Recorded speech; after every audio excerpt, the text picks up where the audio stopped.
റസൂലിന് ഏറ്റവും ഇഷ്ടമുള്ള ഭക്ഷണം മധുരമുള്ള ഭക്ഷണങ്ങളായിരുന്നു. കേട്ടിട്ടുണ്ട്, പായസമൊക്കെ വലിയ ഇഷ്ടമായിരുന്നു.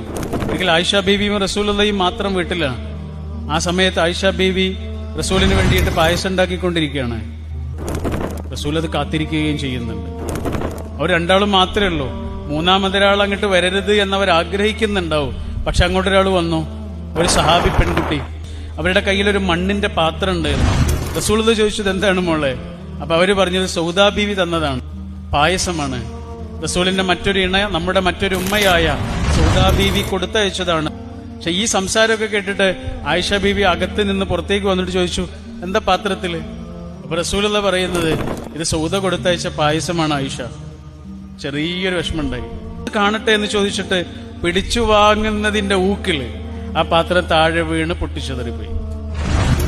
അകത്തേക്ക് പോയി വേറൊരു പാത്രം എടുത്തു കൊണ്ടുവന്ന് ചിന്തിപ്പോയ പായസം കൈകൊണ്ടിങ്ങനെ ഈ പാത്രത്തിലേക്ക് തുടച്ചെടുക്കുന്നതിനിടയിൽ ഹബീബായ റസൂൽ ആ പെൺകുട്ടിയോട് പറഞ്ഞു, മോളൊന്നും വിചാരിക്കരുത് കേട്ടോ, ഉമ്മാക്കൊരു അബദ്ധം പറ്റിയതാണ്. ആയിഷ ബീവിയുടെ കണ്ണ് നിറഞ്ഞിട്ടുണ്ടാവും.